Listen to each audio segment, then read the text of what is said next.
नमस्कार, popular superfast news में आपका स्वागत है। मैं हूं आपके साथ समीक्षा दानिश।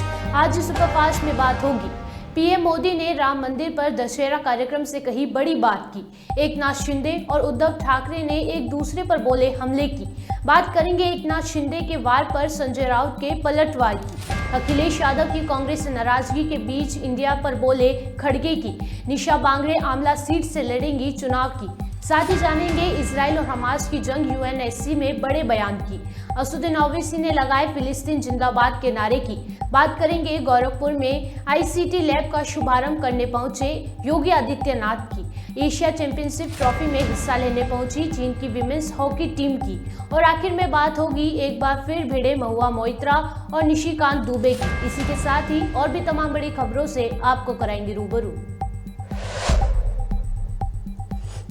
देश में मंगलवार 24 अक्टूबर को धूमधाम से दशहरा मनाया गया। पीएम मोदी ने दशहरा पर जनता को बता दिया कि भगवान राम की जन्मभूमि पर बन रहा मंदिर सदियों की प्रतीक्षा के बाद हम भारतीयों के धैर्य को मिली विजय का प्रतीक है और अब भगवान राम भी आने वाले हैं। हमें सौभाग्य मिला है कि हम भगवान राम का भव्यतम मंदिर बनता देख पा रहे हैं।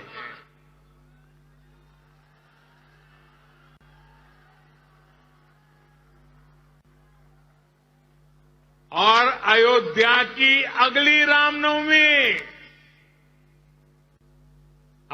रामनवमी पर रामलला के मंदिर में गूंजा हर स्वर पूरे विश्व को हर्षित करने वाला है। वो स्वर जो शताब्दियों से यहां कहा जाता है, भय प्रगट कृपाला दीन दयाला कौशल्या हितकारी, भगवान राम की जन्मभूमि पर बन रहा भव्य मंदिर, दिव्य मंदिर, सदियों की प्रतीक्षा के बाद हम भारतीयों के धैर्य को मिली विजय का प्रतीक है।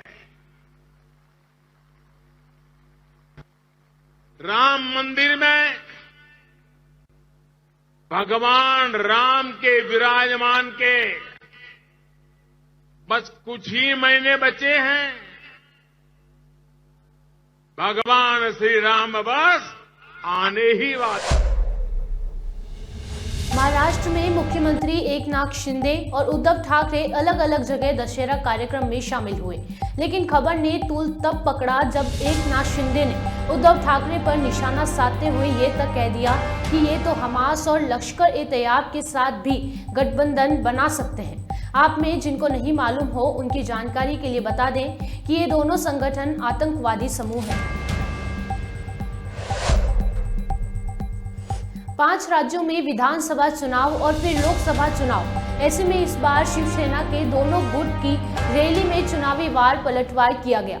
महाराष्ट्र के मुख्यमंत्री एकनाथ शिंदे ने बड़ा हमला करते हुए उद्धव ठाकरे पर निशाना साधा और आरोप लगाया कि वे हमास और हिजबुल से गठबंधन कर सकते हैं। इसके बाद उद्धव गुट शिवसेना के सांसद संजय राउत ने फौरन पलटवार किया है और राउत ने एकनाथ शिंदे को बताया हमास का समर्थक और उससे बेईमान लोगों की रैली में आने वाला बताया।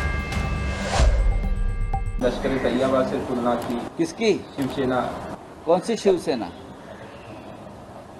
ये खुद ही हमास है, ये खुद ही हमास है। देखिए, मैं ये नाम नहीं लेना चाहता हूँ इस प्रकार से। हमास, लश्कर-ए-तैयबा, हिजबुल, हिंदुस्तान में खास करके महाराष्ट्र में ये इस प्रकार की जो संगठन और नाम है, उनका कोई महत्व हम मायने नहीं रखते, लेकिन उनके दिमाग में हमास और धमास भरा है। हाँ, ये सब बातें आप 2024 में करें, क्योंकि आप सत्ता में नहीं रहेंगे। कल दसरा मेळावा हुआ है, कल शुभ दिन था, शुभ अवसर था। आप इस प्रकार से बातें करते हो, आपकी सोच क्या है उससे पता चलता है। आप महाराष्ट्र में हमास, हिजबुल, लश्कर ए तोयबा, अल-कायदा, जिस शिवसेना ने आपको बढ़ाया, जन्म दिया राजनीति, आपको यहाँ तक मुख्यमंत्री बनने तक आपको पहुँचाया, और आप उनको हमास कहते हो, उससे आपके दिमाग में कितने गंदे कीड़े भाजपा ने डाल दिए हैं, बीजेपी ने, ये पता चलता है। हाँ, मैं आपको भी बहुत कुछ बोल सकता हूँ, लेकिन हमारे ऊपर संस्कार है बाला साहब ठाकरे जी का, मैं नहीं बोलूँगा। लेकिन इतने घुटने टेक रहे हैं बीजेपी के सामने। कल क्या कहा शिवसेना के रैली में, वहाँ जो बेईमान लोगों की तो रैली थी, अरे देश को मजबूत करो। शिवसेना के हमारे जो शिवसेना प्रमुख थे बाला साहब ठाकरे, हमेशा देश की बात की, जनता की बात की, और महाराष्ट्र की बात की। ये उनका पूरा भाषण बीजेपी को मजबूत करो। अरे शिवसेना का रैली है ना, आप क्या बोल रहे हो? फिर मोदी जी को मजबूत करो, फिर नड्डा जी को मजबूत करो, फिर फडणवीस जी को मजबूत करो। उसका ऊपर ही पूरा उनका स्पीच चल रहा था, मैंने सुना। रैली शिवसेना की है, रैली एक दिशा देने के लिए होती है अपने कार्यकर्ताओं को। लेकिन जो भाड़े के लोग आए थे, जो बीजेपी ने भेजे थे, उनके सामने तो यही बोलना पड़ेगा, मोदी जी की जय, अमित शाह जी की जय, फडणवीस की जय। क्या उनका ऊपर दिन आए? कल मुख्यमंत्री ने छत्रपति शिवाजी महाराज की कसम खा के कहा कि मैं मराठा आरक्षण, अरे देना ही पड़ेगा। तो मेहरबानी कर रहे क्या? देना ही पड़ेगा ना आपको, नहीं तो महाराष्ट्र में आग लग जाएगी। आपको कौन नहीं पूछे? सबसे पहले आप इतने दिन मुख्यमंत्री रहने जा रहे हो, ये जनता को मालूम है। आप किसके मेहरबानी से बैठे हो, ये जनता को मालूम है। और आपको क्यों बिठाया है वहाँ, वो भी सबको मालूम है। जब तक आपको बिठाया तब को आपको करना पड़ेगा। आप तो एक गैर कानूनी तरीके से आप 5 राज्यों के विधानसभा को लेकर कांग्रेस अध्यक्ष मल्लिकार्जुन खड़गे ने पीएम मोदी पर निशाना साधा है। पीएम मोदी के चेहरे पर चुनाव लड़ रही बीजेपी पर तंज कसते हुए खड़गे ने कहा कि पीएम मोदी हर चुनाव को अपना चुनाव बताते हैं, फिर चाहे विधायकी का चुनाव हो या फिर भी नगर पालिका का। मल्लिकार्जुन खड़गे ने अखिलेश यादव की नाराजगी के बीच इंडिया गठबंधन को लेकर क्या कहा, सुनिए। के बाद पार्लियामेंट इलेक्शन है, आपको लगता है कि ये सेमीफाइनल जैसा है? नहीं, ऐसा तो नहीं रहता कि अलग अलग स्टेट में अलग अलग चुनाव के मुद्दे होते हैं और उस पर डालते हैं। और पार्लियामेंट में इलेक्शन वो अलग है, असेंबली का इलेक्शन वो अलग है। तो ये मुद्दों के ऊपर चुनाव होता है। और खासकर जो मोदी हर जगह जाके जो काम करते हैं या स्लोगन देते हैं, तो हर चुनाव को मेरा चुनाव बोलते हैं। म्युनिसिपल चुनाव भी मेरा बोलते हैं, एमएलए चुनाव मेरे को देख के वोट दो बोलते हैं। अब मध्य प्रदेश में उन्होंने खुद बोला, तुम कैंडिडेट मत देखो, चीफ मिनिस्टर वो मत देखो, मेरे को देख के वोट दो, ऐसा उनका चल रहा है। तो मोदी जी किस जगह इलेक्शन ठहरने वाले, कितने, क्या खुद दोनों चीफ मिनिस्टर बनने वाले। इसीलिए लोग ये चाहते हैं कि लोकल लीडर्स जो काम करते हैं, काम करके लोगों के समस्याओं को हल किए हैं, उनके बारे में लोग सोच के वोट देते हैं वो पार्टी को।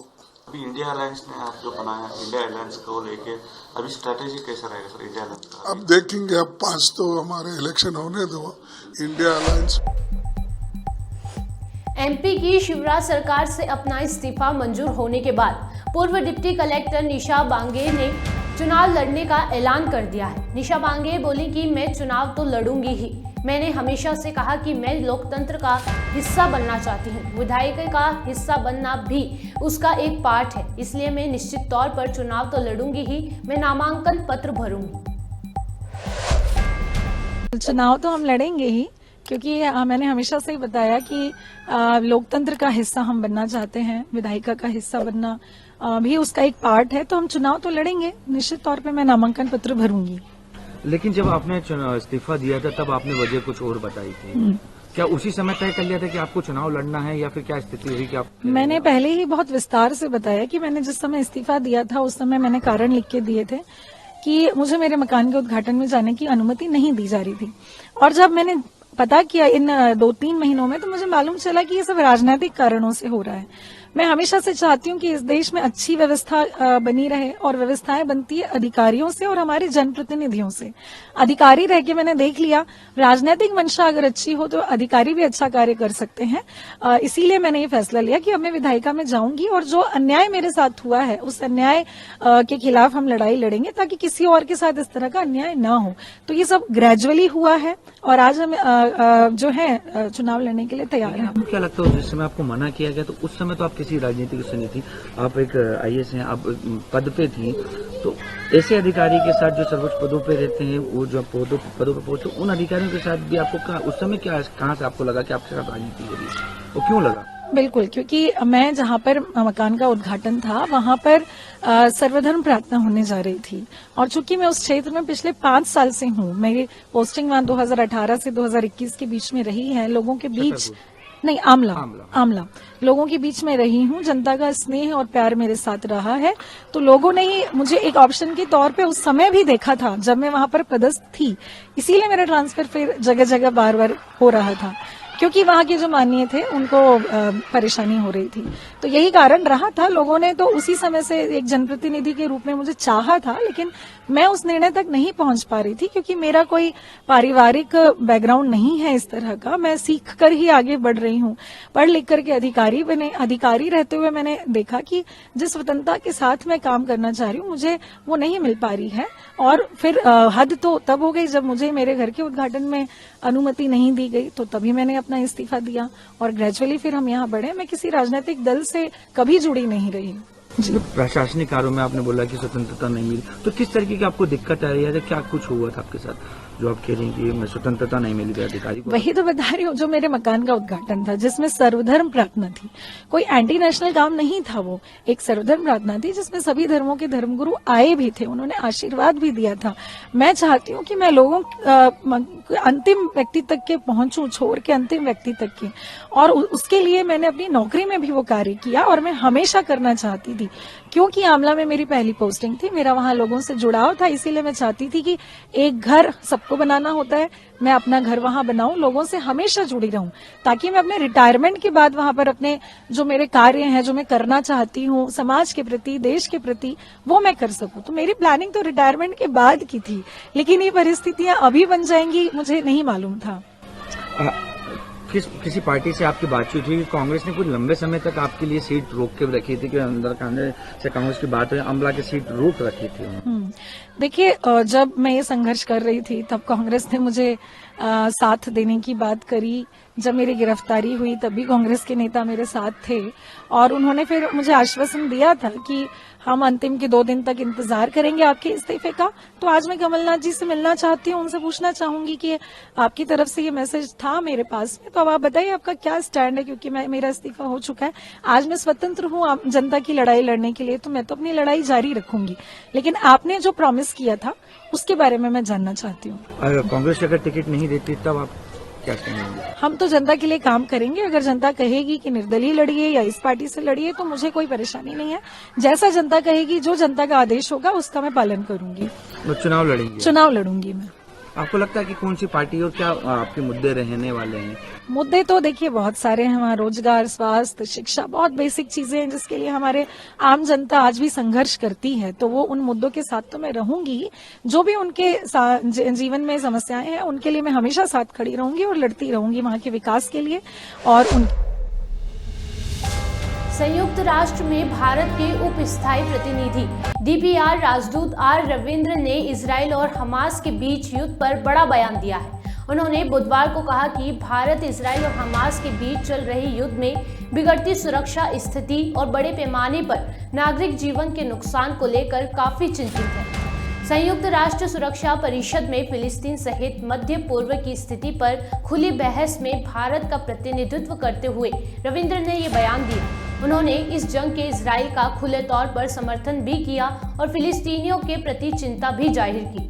यूएन में भारत ने 7 अक्टूबर को इजराइल पर हुए आतंकी हमले के लिए हमास की कड़ी निंदा की थी। इजराइल हमास युद्ध के बीच भारत में कई लोग फिलिस्तीन का समर्थन कर रहे हैं। समर्थन करने वालों में एक AIM चीफ असुद्दीन ओवैसी भी हैं। हैदराबाद में एक रैली के दौरान ओवैसी ने कहा कि इजराइल गाजा में जो कर रहा है वो नरसंहार है। पीएम मोदी को ये युद्ध रुकवाने के लिए प्रयास करने चाहिए। हौसला शकनी या फिर मजाहिरीन के खिलाफ मुजरिमाना पाबंदियों की मजम्मत करते हैं। हम आजमाइश की इस घड़ी में फलस्तीनी अवाम के साथ एक जहती का इजहार करते हैं और उनके साथ खड़े हैं और आलमी बिरादरी से मुतालबा करते हैं कि इजराइल पर लगाम कसे, जो इंसानियत के खिलाफ संगीन जराइम और फलस्तीनियों की नस्ल कशी का इर्तिकाब कर रहा है। हम मकबूज गाजा पट्टी से फलस्तीनी बरादरी को जजीरा नुमा सीनाई और मगरबी किनारे से उर्दन की तरफ बेदखली के इजरायली मंसूबों को मुकम्मल तौर पर मुस्तरद करते हैं और इसे सरासर मुजरिमाना और गैर कानूनी करार देते हैं। और क्या आपको ये करारदाद मंजूर है? तो नारा लगाइए, नारे तकबीर, नारे तकबीर। फलस्तीन, फलस्तीन, गाजा की आवाम, गाजा की आवाम। मेरे अजीज दोस्तों और बुजुर्गों, आज तक कब